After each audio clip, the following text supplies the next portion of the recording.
तो सिंपली हम यहाँ पे कैरेमल को ब्रेड के ऊपर डाल देंगे। आप देख सकते हो कि कैरेमल हमारा कितना अच्छा बन के रेडी हुआ है और बच्चे तो इसे बहुत इंजॉय करके खाने वाले हैं। किसी भी गेस्ट के सामने आप इसे प्रेजेंट करो तो गेस्ट तो बहुत ज़्यादा खुश होने वाला है। तो हमारी ये दूध वाले ब्रेड की जो रेसिपी है ये बहुत ही ईजी है, बहुत ही सिंपल है। तो चलिए गाइज, आप देख सकते हो कि हमारी रेसिपी जो ब्रेड है हमारा कितना अच्छा बन के रेडी हुआ है। तो चलिए गाइज, इस रेसिपी स्टार्ट करते हैं। Hello guys, welcome to my channel. तो गाइस, यहाँ पे मैंने पैन को अपने गरम कर लिया है। मैं आज बनाऊंगी दूध वाले ब्रेड, जो बहुत ही रेसिपी वायरल हुई है। अगर आप यूट्यूब पे रेगुलर देखते हो वीडियोस तो आपको पता होगा कि जो दूध वाले ब्रेड जो हर किसी ने बचपन में खाया है, बट पता नहीं इस रेसिपी में ऐसा क्या था जो ये रेसिपी इतनी ज़्यादा वायरल हो गई। तो चलिए इसको थोड़ा सा री इन्वेंट करते हैं, रिक्रिएट करते हैं, थोड़ा सा ट्विस्ट दे के इसे हम बनाएंगे। तो यहाँ पे मैंने ब्रेड का एक साइड में बटर लगा दिया है और 3 ब्रेड रखा। अब यहाँ पे मैंने ले लिया दूध को हम एक बार में नहीं डालेंगे। हाफ ग्लास मेरा मिल्क है, बट थोड़ा थोड़ा करके डालेंगे। तो बड़ा ग्लास है तो मतलब हाफ लीटर से थोड़ा सा कम होगा मिल्क हमारा। तो बस यहाँ पे थोड़ा थोड़ा करके, और मिल्क पूरा एक बार में नहीं डालना है, थोड़ा थोड़ा करके ही डालना है, कि वो जो एक रबड़ी वाला फ्लेवर होता है ना, तो अगर आप थोड़ा थोड़ा करके डालोगे तो दूध जलता जाएगा, फिर आप उसके ऊपर डालते जाओगे तो उसका टेस्ट बहुत ही अच्छा आएगा और उससे आपको एक आइडिया भी लग जाएगा कि आपके ब्रेड को कितना दूध चाहिए। इसलिए कभी भी आप एक बार में दूध नहीं डालो। तो इसलिए एग्जैक्टली दूध की क्वांटिटी तो मैं भी नहीं बताऊंगी, क्योंकि मैं जब भी इसे बनाती हूँ तो जितना लगता है मुझे कि हाँ ये इतना ऑब्जर्व कर सकता है ब्रेड, तो मैं उस हिसाब से दूध डालते जाती हूँ। तो यहाँ पे बस देखिए, मैंने 3 बार दूध डाल दिया है और आप देख सकते हो कि दूध जलते जा रहा है। उसके बाद मैं दूध को ऐड करते जा रही हूँ।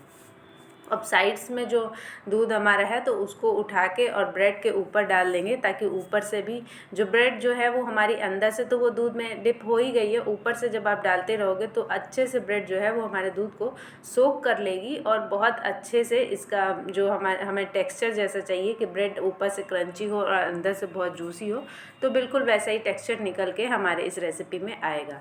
तो बस इस बहुत ही सिंपल रेसिपी थी और बहुत ही इजीली आप बना सकते हो, और बच्चों के लिए तो बहुत ही हेल्दी रेसिपी है, क्योंकि इसमें हमने मिल्क का यूज़ भर भर के किया है। उस तरह जो बच्चे दूध नहीं पीते हैं तो स्पेशली उनके लिए तो ये रेसिपी बहुत ही ज़्यादा हेल्दी होने वाली है। तो बस आप देख सकते हो कि एक साइड से हमारी ब्रेड जो है वो सिक गई है। तो बस इसको टर्न कर लेते हैं और देखिए कितना अच्छा गोल्डन कलर आया है। तो बस इसको हिलाते रहें, थोड़ा एक जगह पे इसे ना छोड़ें, और हल्का हल्का से ब्रेड, क्योंकि हमने एक साइड पे तो ब्रेड से अच्छे से टोस्ट कर लिया था तो उसमें एक जो क्रंची फ्लेवर आता है वो आ चुका है। तो दूसरे वाले साइड में भी हम थोड़ा सा बटर डाल देंगे। तो उससे क्या होगा कि जो हमने जो टर्न किया है तो दूसरे वाले साइड भी हमारा बहुत अच्छे से क्रिस्पी हो जाए, और अंदर से जो ब्रेड ने जो दूध पिया है तो अंदर से बहुत ही ज़्यादा जूसी हो जाएगा और ऊपर से बिल्कुल क्रंची रहेगा। शायद यही खासियत है इस रेसिपी की कि लोगों ने इसको इतना भर भर के प्यार दिया और इतना लोग करोड़ों में व्यूज़ चले गए। तो बस हो सकता है कि ये जो इसका जो टेक्सचर है ऊपर से क्रंची और अंदर से जूसी, तो मे भी इस वजह से ही लोगों ने इस रेसिपी को इतना प्यार दिया। तो है तो बहुत ही ज़्यादा सिंपल रेसिपी, और हर किसी ने बचपन में इस दूध वाले ब्रेड को खाया है। तो यहाँ पे आप देख सकते हो कि जो दूसरा साइड है वो भी हमारा गोल्डन हो चुका है। तो चलिए अब हम अपने ब्रेड को सर्व कर लेते हैं प्लेट में। तो यहाँ पे मैंने अपने ब्रेड को सर्व कर लिया है। अब चलिए चलते हैं नेक्स्ट प्रोसेस पे। अब यहाँ पे जो रेसिपी वायरल हुई थी तो उसमें तो ऊपर से स्वीटनर के लिए शुगर या हनी कुछ भी डाल दिया, पाउडर शुगर या हनी। बट मैं थोड़ा सा इसमें ट्विस्ट लाऊंगी, क्योंकि बच्चों को कैरेमल का जो टेस्ट होता है वो बहुत ज़्यादा पसंद आता है। बच्चों का क्या, बड़ों को ही कैरेमल का टेस्ट बहुत ज़्यादा पसंद आता है।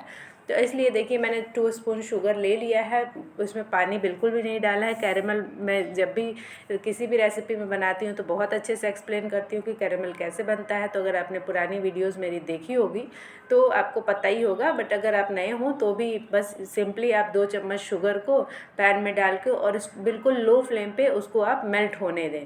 और जैसे ही आपकी शुगर लगे कि हमारी शुगर मेल्ट हो गई है, तो बस यहाँ पे इस स्टेज पे देखिए शुगर हमारी मेल्ट हुई। मैंने गैस की फ्लेम को ऑफ कर दिया है, बर्तन गैस से नहीं हटाया है, बर्तन गैस पे ही है कि जो गैस की गर्माहट है उससे हमारा कैरेमल का जो कलर एग्जैक्टली चाहिए वो आ जाए।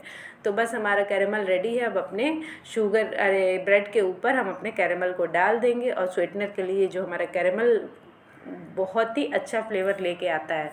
तो आप इसे ज़रूर ट्राई करें। हनी का भी फ्लेवर अच्छा होता है, बट हनी कैरेमल को टक्कर कभी भी नहीं दे सकता है। तो और बच्चे जितना खुश होके कैरेमल के साथ इसे खा लेंगे, वो बहुत सारे बच्चे होते हैं जो हनी नहीं खाते हैं, तो इसलिए आप कैरेमल को एक बार ट्राई ज़रूर करना। तो चलिए इसे कट करके देखते हैं कि ये देखने में कैसा लग रहा है, हमारी जो रेसिपी है वो कैसी बन के रेडी हुई है।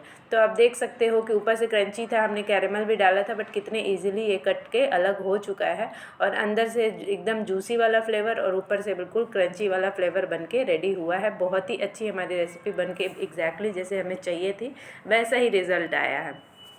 तो आप भी ज़रूर ये रेसिपी ट्राई करें, और अपने बच्चों के साथ, ये आपके घर में कोई गेस्ट आ रहे हैं तो भी ये आप बहुत ही झटपट से 5 मिनट में ये बन के रेडी हो जाता है। तो आपको अगर कोई अचानक से गेस्ट आ जाए तो आप ये रेसिपी ज़रूर ट्राई कर सकते हो।